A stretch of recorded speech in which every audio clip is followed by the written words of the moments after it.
In this video, I'm going to show you how to change the bearings in a pair of Stan's hubs. I'm going to do the front and the rear in this video.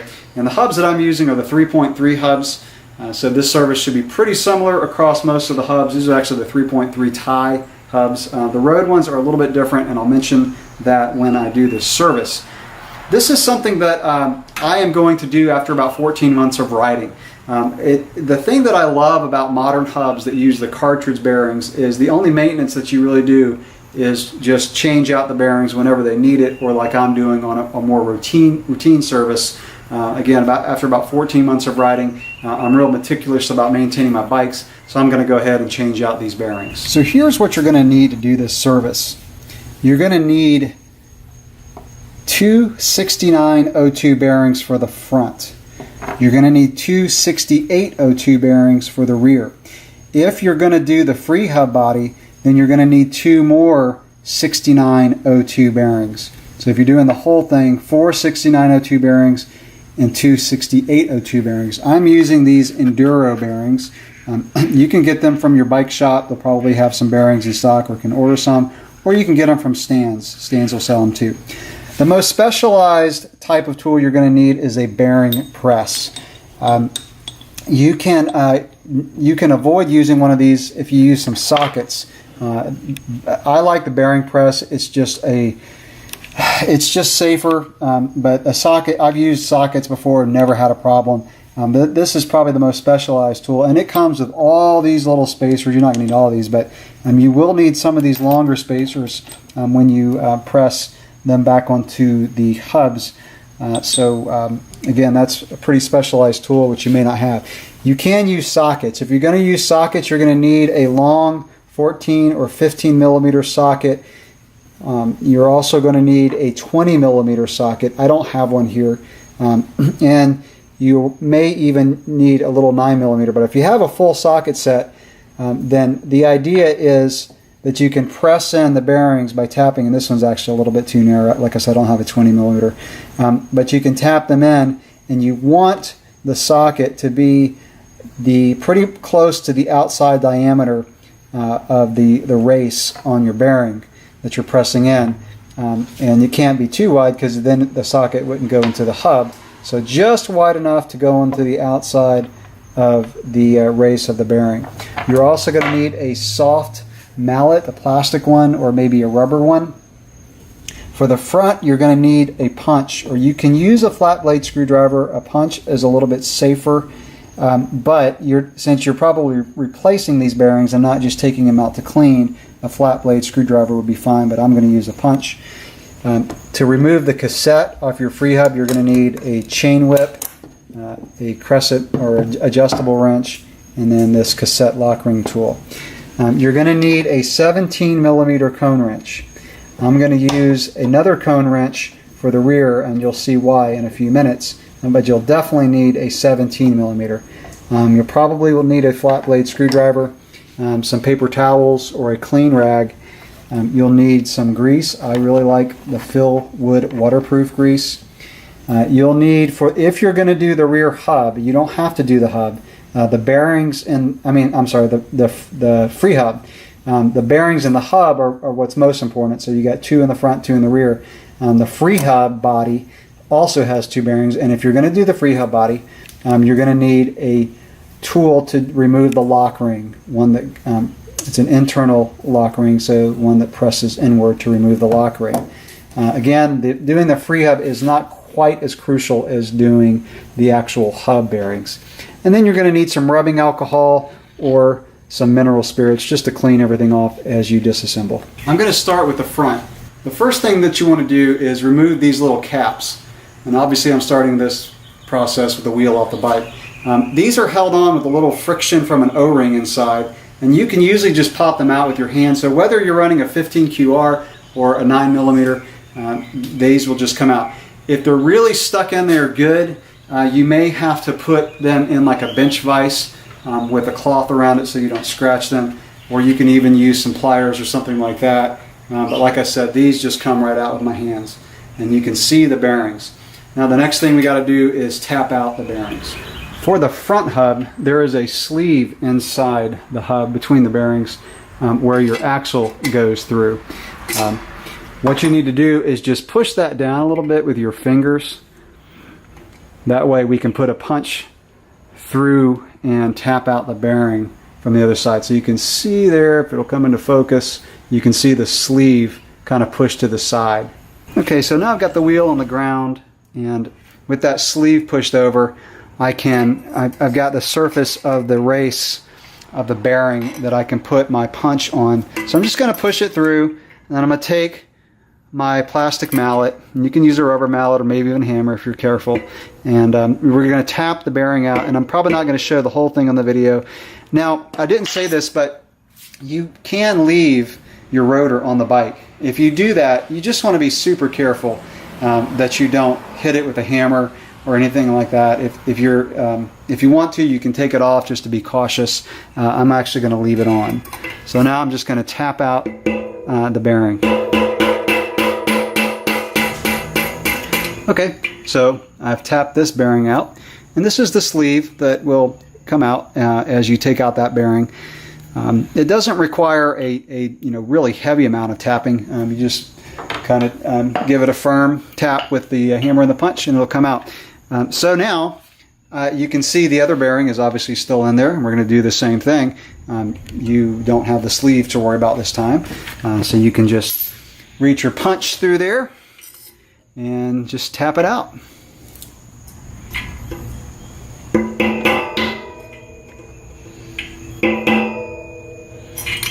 Okay, so I've tapped out the other side, and now you can see the hub as it appears with no bearings and no sleeve. So that's really all there is to remove these, and now we're just going to use the bearing press and press in the new ones.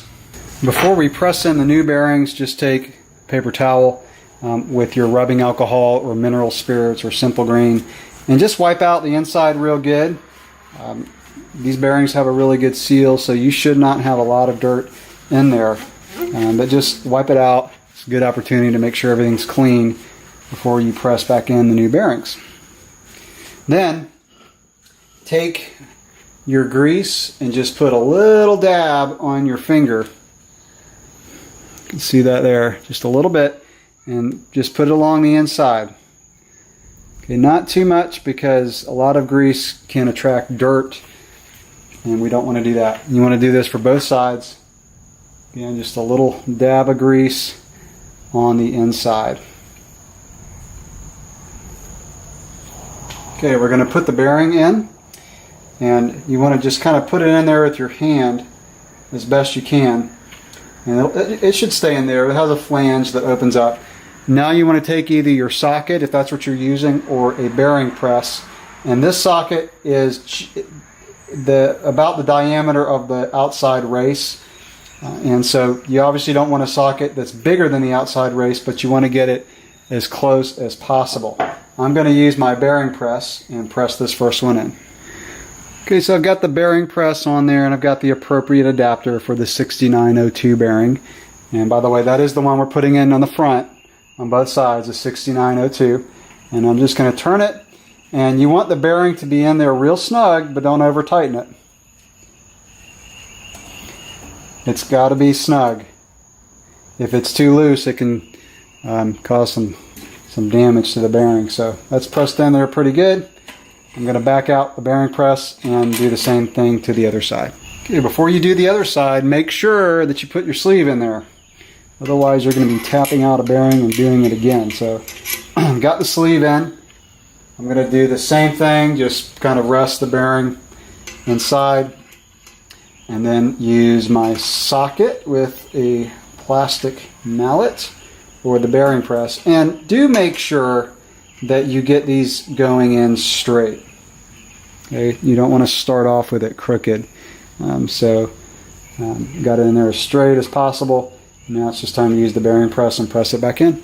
All right, so now I've got the other bearing inside, and I didn't show it on the video, but this one actually went in a little bit crooked. There was a little bit too much force required for the bearing before it was all the way in there, and so I knew it was going in crooked, so I just tapped it back out and then put it in straight. So pay attention to that. If it's requiring a little bit too much force with the bearing press or even your socket set, Check to make sure the bearing's not going in crooked. If it is, like I said, just use your punch, tap it back out, and start over.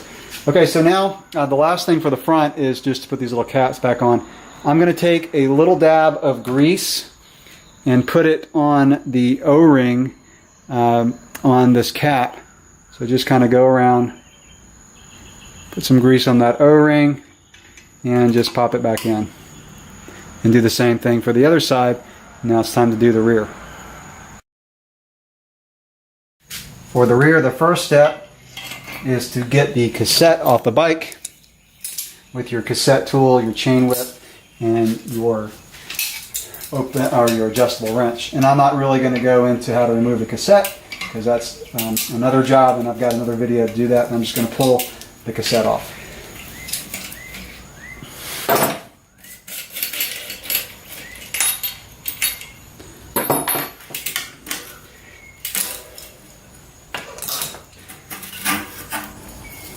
Okay, for the rear, on the non-drive side, you've just got a cap that sits on there, and this should come right off. And I won't show it on this video, but it's a good idea to wipe this cap off real good. Also, clean off your cassette. Especially every time you take a cassette off, it's a really good idea to clean each individual component of the cassette. Now, with the cap off, if you can see it on this video, there is a place to put a cone wrench just kind of sideways, or a huge flat blade screwdriver in these little grooves. Again, this is on the non-drive side. Then on the drive side, we're going to remove this cap. We've got our 17 millimeter cone wrench, and so holding the non-drive side with the cone wrench just inside, we're just going to turn and loosen this cap. Okay, and I actually had to put the wheel on the ground. That one was kind of on there. So I'm just going to unthread the cap on the drive side. Oops. And this is the cap. So just pay attention when you put these down.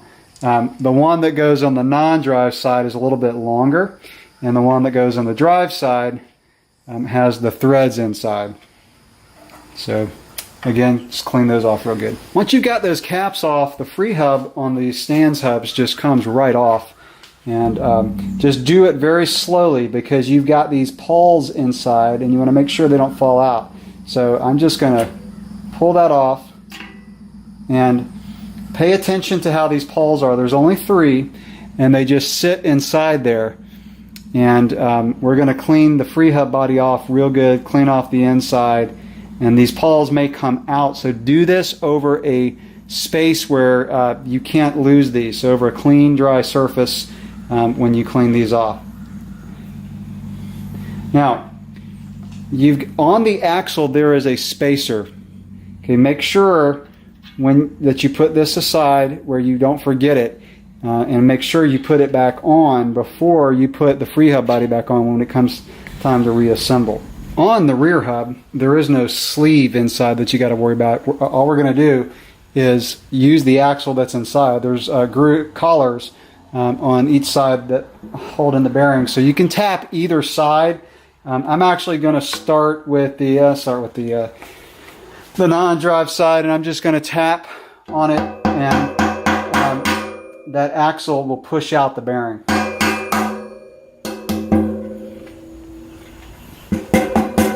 Okay, so there's your bearing on the drive side, and they're both the same size. Now push the axle back inside, and we're going to use the collar on the other side to tap out the non-drive side bearing. So same way. Again, just be careful with the rotor if you left it on.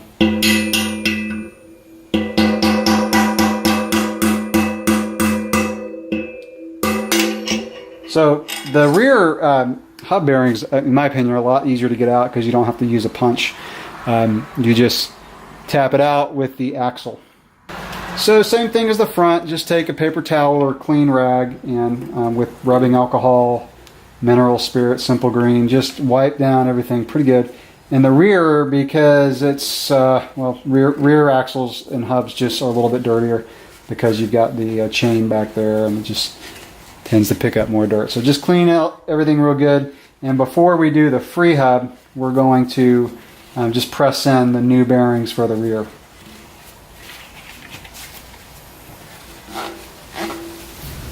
So on this one, the non-drive side bearing actually is really hard to get off the axle. And you may have this problem. If you do something like this. Just get creative if you have to, but I'm going to put it in a bench vise, and I'm just going to take a socket about the size of the axle and just tap it down so the axle comes off the bearing, or the bearing comes off the axle. So in this case, because that bearing was hard to get off, I'm going to put this bearing back on the axle first, and then I'll just tap it in there.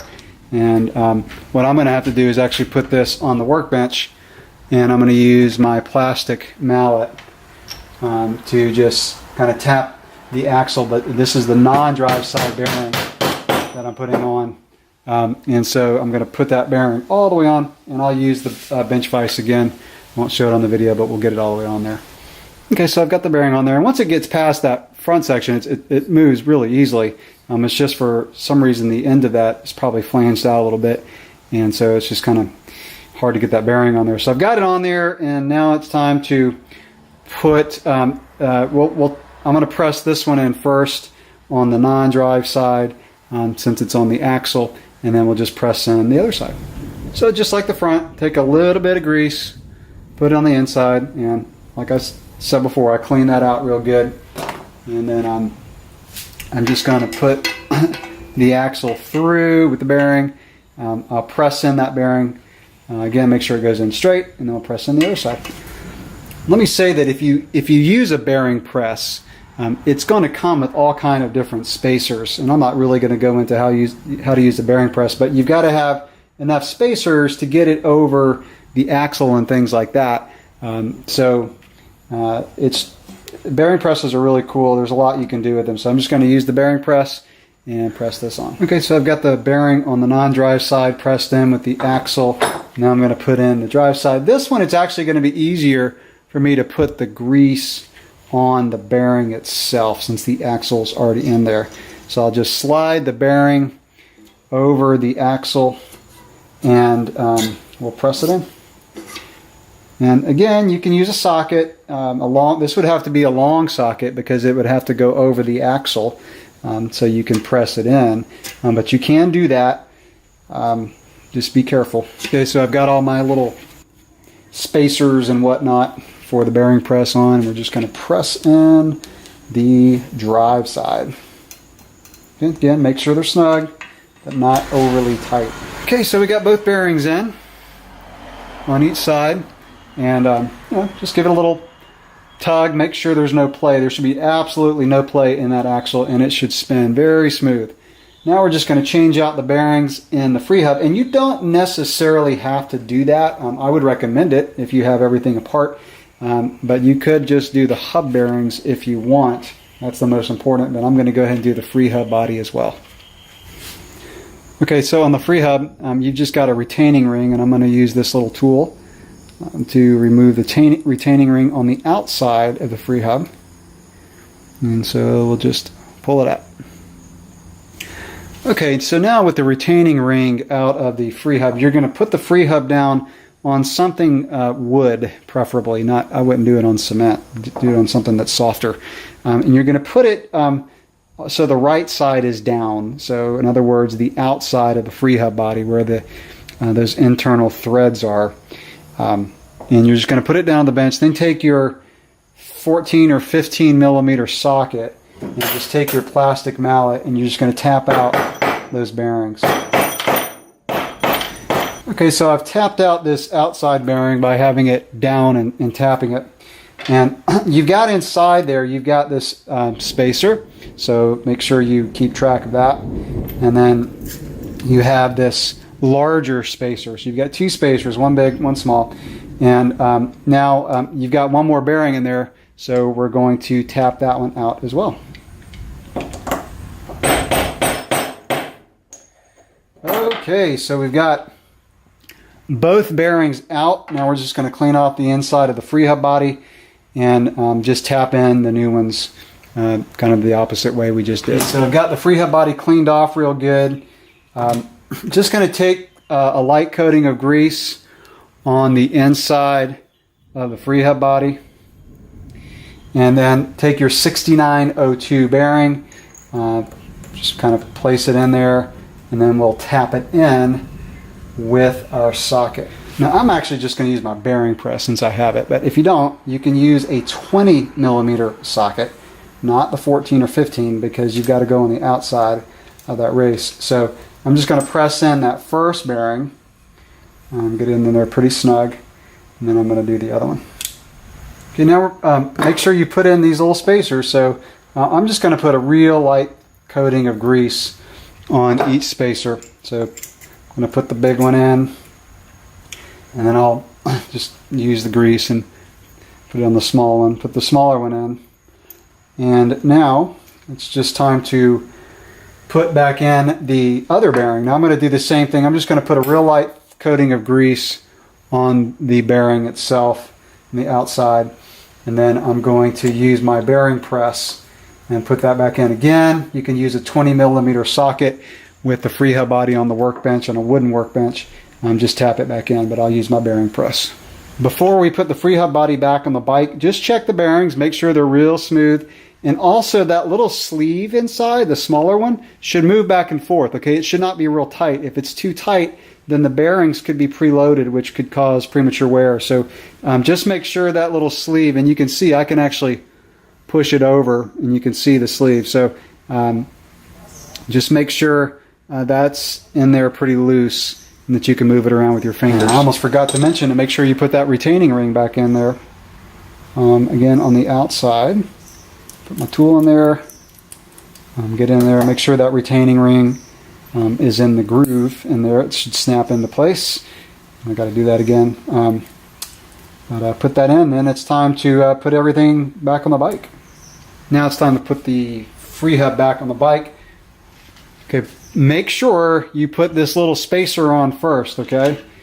I have done this and forgot that, and it causes the free hub to lock up. And that's not good. Now I'm going to take some grease, and I'm going to put the wheel down so I can do this with two hands. Just put some grease on the pawls and just kind of along the outside of your free hub. So on each of these pawls, just put some grease.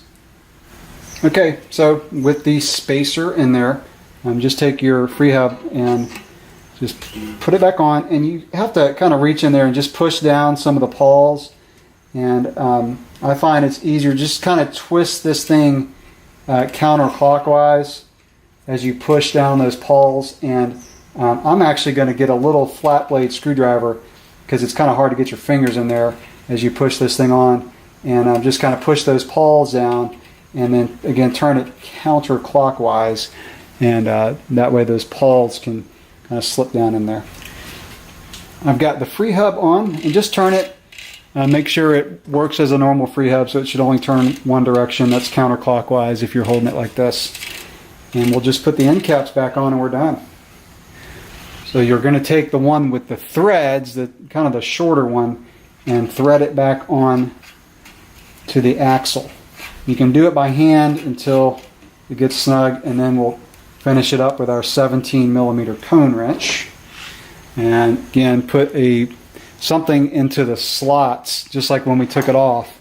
On the non-drive side, put something in those slots to hold it, either a really fat flat blade screwdriver or just something like this cone wrench that I'm using. And we'll just tighten that up. Doesn't have to be like crazy tight, just needs to be snug. Okay. So that's on, and the last step is to just take this other cap, slide it back on, and you are done changing out the bearings of your Stan's hubs. And then I'll put the cassette and everything back on, put the wheel back on the bike, and we're ready to roll.